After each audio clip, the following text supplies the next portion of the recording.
What's going on, YouTube? It's James with Warhammer Fantasy. I got another report for you today. It's actually a video on formation types, and different ways you could build your units. Real quick, my brother had a game against Phil. Or I'm sorry, I had a game against Phil Carl. My brother was watching, and he was confused. He's like, I'm understanding most of these game changes that they've been doing, except for the fact that you're talking about close order, open order, stuff like that, and I don't understand what you're saying. And I'm like, you know what? I'm just going to make a video on this and explain the different formations, okay? Explain them. Because you know what? I see a lot of content out there, and a lot of this doesn't even, a lot of the content I watch doesn't even explain stuff like this. So I figured, why not I do it? You know what I mean? Why not? You know, you guys, most of you guys actually know me already, but I'm hoping to get new subscribers. So if you haven't already, hit the subscribe button, hit the like button, and kind of share me around, so that way you could help your friends with Warhammer here. Anyways, let's go over to page 100. It's on formations. This is in the Big Blue Book. The Big Blue Book, page 100, forming units, okay? There's several different types of units, and to help me explain this, I actually am going to go ahead and pull up Warhol, okay? So Warhol is a program, by the way. My friend Hugo created Warhol to help us play for ETC for the 9th Age, but now it has the old world involved as well. But what I'm really getting to at is the usage of it. For the record, I am not sponsored by Warhol. Hugo hasn't given me any kind of special privilege or anything like that. But if you guys do want to spread the word, and maybe Hugo will, I don't know. Anyways, here you can see I have different types of units of orcs. And just to get close in, you can see these are the orcs, okay? And there's my wyvern, which is like a giant snake apparently, and a spider. Okay. All right. I made different blocks of orcs for different reasons. Okay. Number one, this is what we call a closed order. That sees way better than last time. Okay. Closed order. I'm sorry, combat order. Combat order. Okay. Combat order means that I have more frontage, okay, than I have going deep. Okay. So as you can see, I'm 7 wide, but I'm only 5 deep. Okay. And the reason that is because, you know, in a combat scenario, you want, like, just say you have another unit you're fighting against, whoops, that's like that deep, right?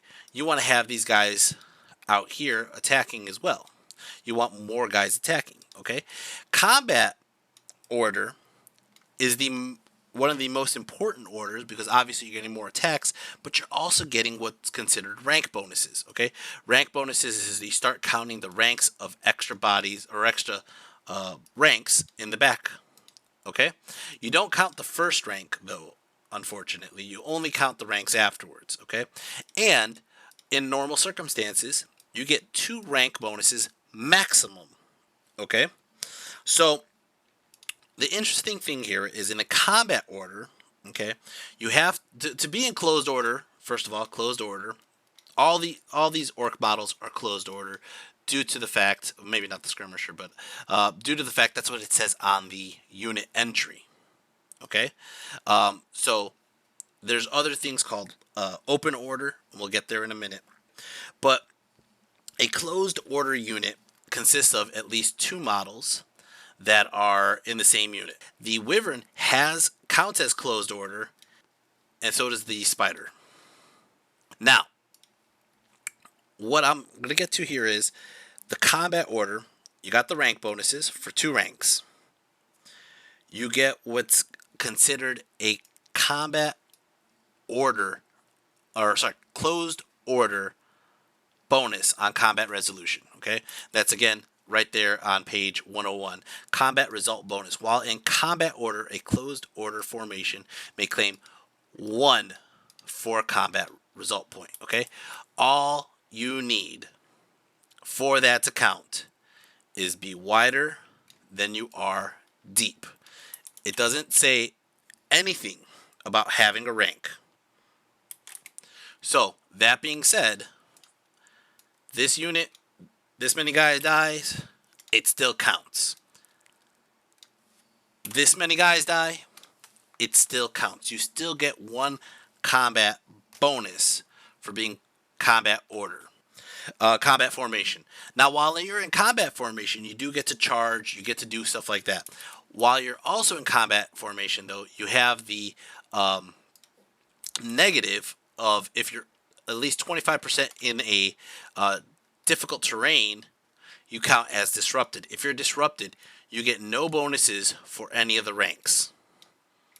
So all you get is the combat order or closed order. Sorry, combat order buff. I'm CO. Anyways, all right. So that's combat order. Combat order, you get the rank bonuses. How many ranks you get a maximum of 2 depending on the page 104, which I think that's exactly what it says. The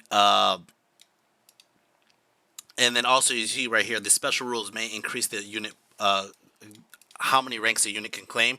There's a rule called horde formation. Horde formation allows you to gain an additional rank bonus. So you could get, instead of 2, you could get 3 for horde formation, and then if you had combat order, you would get 4 basically for that combat result.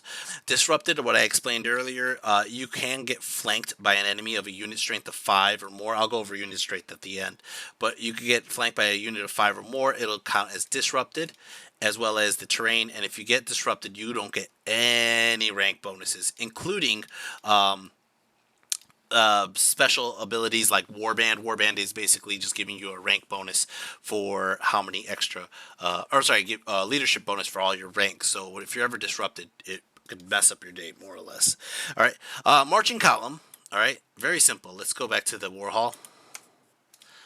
All right, this is a marching column unit. Marching column is very simple. It has how many ranks or files you have has to be shorter than how deep you are.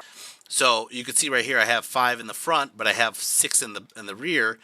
Basically, it's a marching column unit. A marching column unit cannot charge, but it can declare a charge.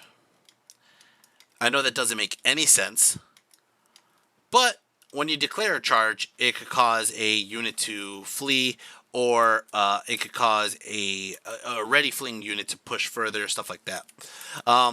There might be other wordings or usages of that, and I believe that there's one loophole with the drilled ability, but I haven't really looked into drill too much. My friend John's doing that for me. But in a marching column, again, you are skinnier, and just to give you an idea, you could go, maybe I cannot go because I don't think I have the, darn it, how do I reform if I can't do that? I think it's because I don't have the other account. But if you go, just say 4 wide, okay? I'm going to do this the bootleg way, that way. Man, I didn't even pull off enough. Okay. So, if you're 4 wide, and you have, 8 deep or whatever like that, it's still considered a marching column. Now, when you normally march, you just say the orcs, they move 4 inches. A regular march would be 8 inches. But while in marching column, you can march an additional time for a total of 12 inches with the orcs. So that would be great for, eventually objectives, if they create objectives for the tournaments, depending on your tournament packs and your areas. It could also be great for the fact that if this unit fled, from a fight, and they ended up on the other side of some terrain, and, the fight's going on way over here, well, when I rally, I'm going to rally and put myself in marching order, marching columns, and then I could just go ahead and march up 12 inches, and I'm immediately back towards the fight. You know what I mean? So that is a possibility. Again, you can't declare a charge in marching columns, but you can definitely fight, defend. I don't think you get rank bonuses from marching columns as well. Let's see, marching columns. Unit that's deeper than wide says march column cannot claim rank bonuses. Yeah, and cannot make a charge, but it may triple move. Okay. Going into open order. Open order is, let's see where it is. Right here. Open order, again, this has to be on your unit entry.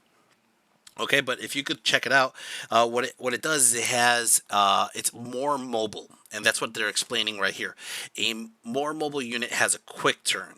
So these are units that are generally light troops anyways. You're going to see this a lot with maybe like wood elves. I haven't really looked at all the books. So I don't know exactly which units have closed order versus open order. I just know orcs and goblins have a lot of closed order.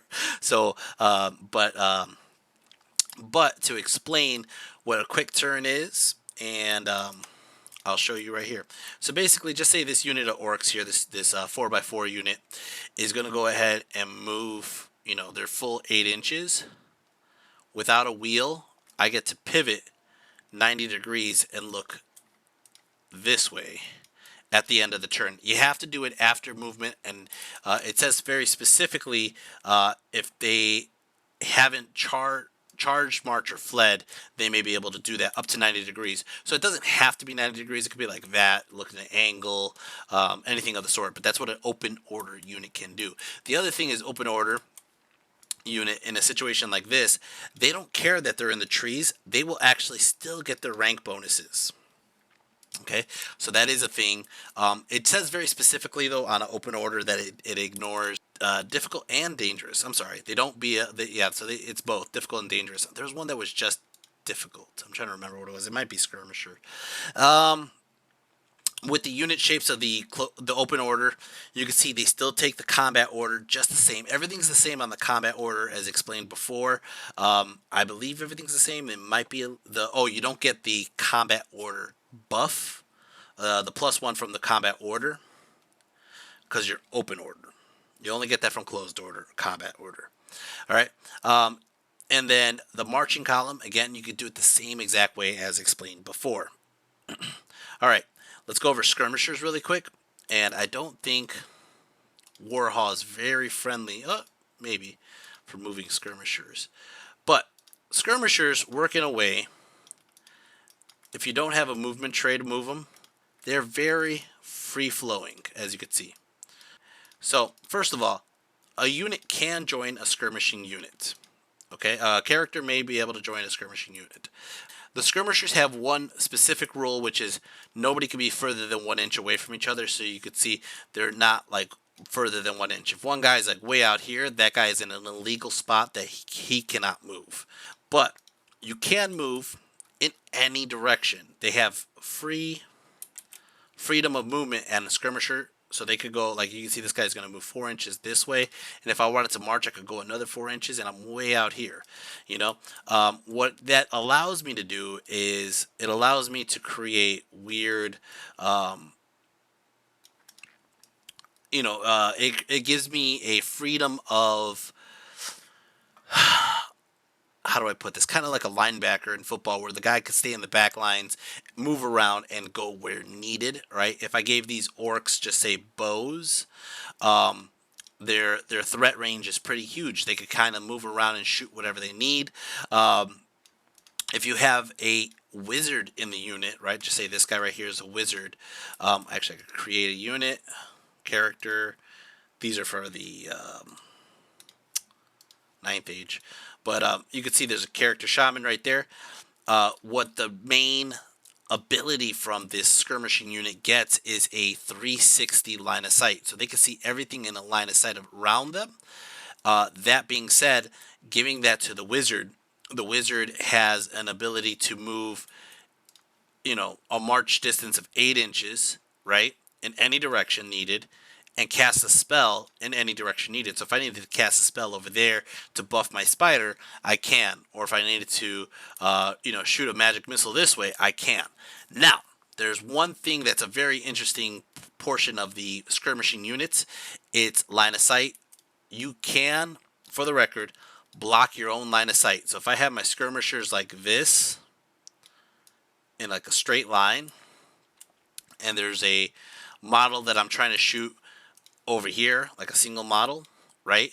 These guys back here cannot shoot because I am blocked by my own line of sight. They have to stagger so they could each see the individual monster or creature or whatever they are trying to shoot at, So you have to be cautious on that front for line of sight from skirmishers. Trying to think what else they have. Let's see. Let's go back to the book. All right. So we talked about facing line of sight. We talked about we didn't talk about coherency.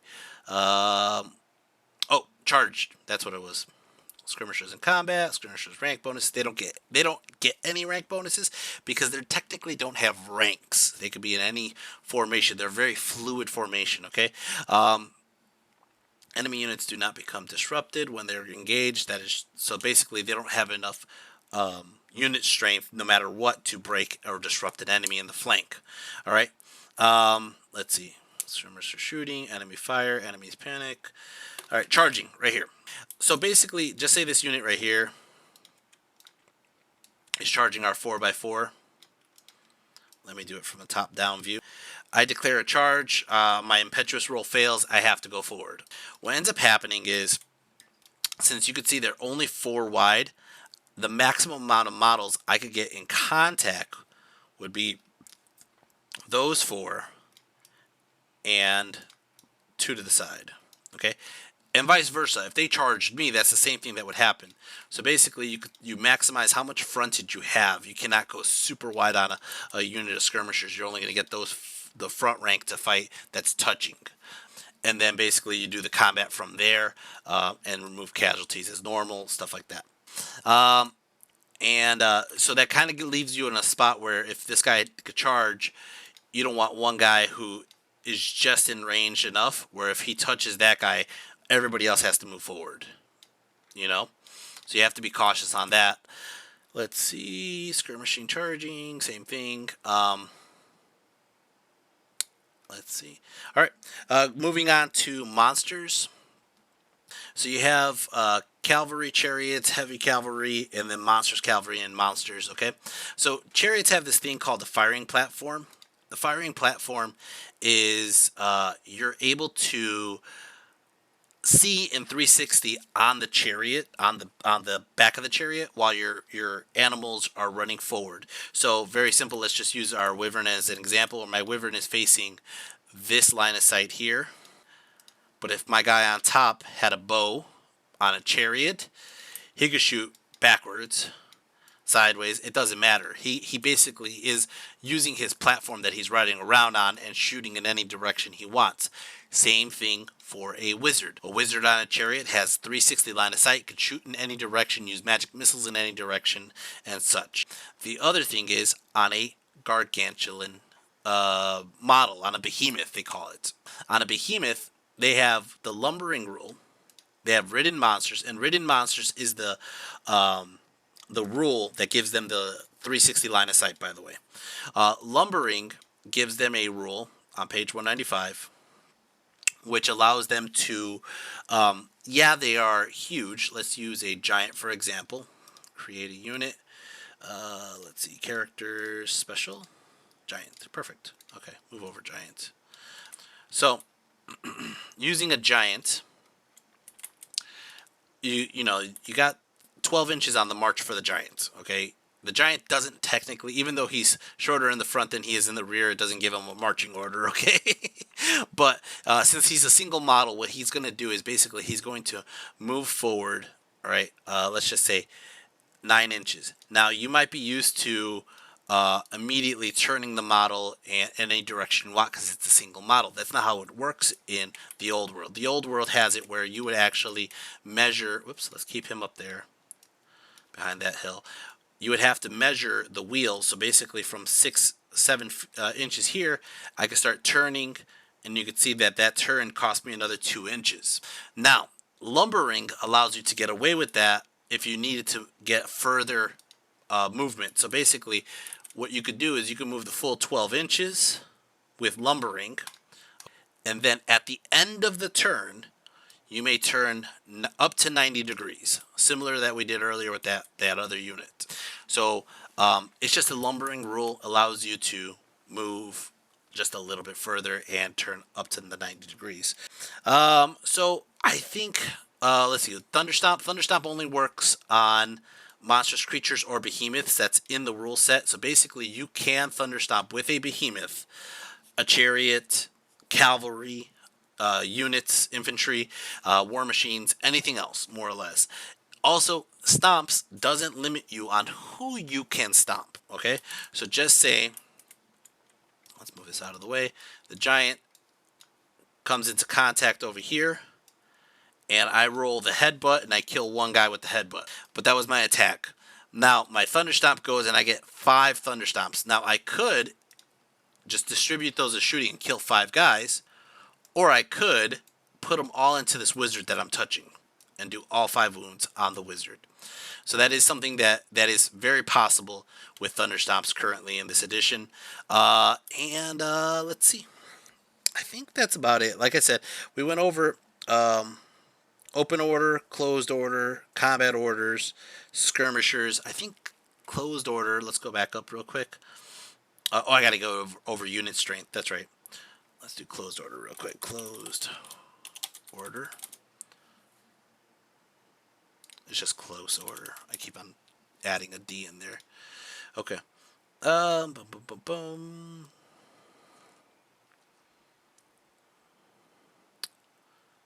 All right. Difficult terrain. Okay, yeah, so this is the one with just 1. So basically, disrupted units only count as disrupted in difficult terrain, but it doesn't say anything about dangerous terrain. So as long as you're not in difficult terrain or straddling a wall, you're fine. I'm going to speak about walls real quick. Walls, just let's go ahead and create another unit. Whoops, create unit, character, or actually we got special, we got chariots. There's no orc chariot. There it is. Iron orc chariot. Create. Oops. Created way too many, but it's okay. Alright. Do we have a wall on this map? We do. Okay. So, chariots. I know heavy chariots. I don't know about light chariots. Light chariots might be a little different. But heavy chariots cannot cross over a lone linear obstacle, which is another word for a wall. If there's a wall in the way or a gate in the way, chariots cannot just pass through to get to the charge on this side. They will actually have to go around. So that is something very much that you have to pay attention to in your strategy, more or less, is how to pass over walls with chariots.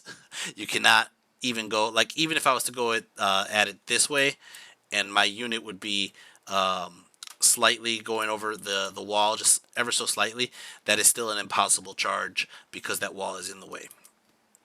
And then the going over strength. That's what we're going to go over last. Okay. Unit strength. Okay, unit strength. I think it was right. Yeah, it's page 105. Page 105. This is a very important page. Okay, the reason why I say that is because this page right here shows you how wide you need to be to count minimal width for a rank bonus. So for regular infantry, it's 5. For heavy infantry, it's 4. Okay, heavy infantry. I'm being dead serious. Black orcs are heavy infantry. Boar boys are heavy infantry. So. Or heavy cavalry, excuse me. So those count as 4 wide. So pay attention to what your unit entries say on your book. Like I said, regular infantry is 5. They get a maximum of 2 rank bonuses. Heavy infantry 2. You can see basically your maximum rank bonuses. So if you have a cavalry unit that's a huge bus, you're only getting 1 rank extra. Your closed order might give you another rank, all right, or another combat res, and then banners gives you the rest. Now, unit strength per model. This matters. You got 1 per infantry, 1 per heavy infantry, but cavalry you get 2 per each. Okay, monstrous infantry is 3, swarms are 3, monstrous cavalry is 3, war beasts are 1, light chariots are 3, heavy chariots are 5 by themselves. Okay, so that shows you that if a heavy chariot, charges you in the flank, okay, a single heavy chariot, not even one that's in a rank or anything like that. Okay, so we got 1. Let's charge the closed ordered orcs up here. Okay. I charge the flank. Boom! Right? A chariot usually has... Whoops. I didn't want to join. I want to charge. Okay. A chariot normally has what's called first charge. First charge disrupts the ranks. So you already don't have the rank bonuses. But you also have that because you're a unit strength of 5 in the flank. So now you have you don't get charge as a combat result, but you have impact hits, you have damage, you have however many wounds. So if I wound this unit by, like, just say 4 wounds, just 4 wounds, I'll have a flank for 5 on combat res. They might have a banner, and if they whiff on wounds, they lose. They don't even have rank bonuses. They lose, and they will run from combat. Okay, I mean, they have to make a leadership check and yada yada yada. That's another video for another time. So chariots could be really good with the unit strength of 5, and monsters themselves get starting wounds as their unit strength. All right, guys. I hope that helps. If you guys have more questions or comments or feedback, please leave it down in the comment section below. I'll be glad to get more videos out. I would like to give you guys, if you have any questions specifically, like I don't understand this in the book. I don't have all the answers. I'm not infallible, but I am willing to try to break it down. I do have a lot of friends who play this game and are trying to break it down as well. So I am just trying to learn as much as possible. I'm trying to get a game in this weekend against Luke at the Dice Dojo. I'm going to be posting that video up as soon as I can get it done. And besides that, guys, hope you guys enjoy. Hope you guys get something out of this. And until next time, take care. Peace.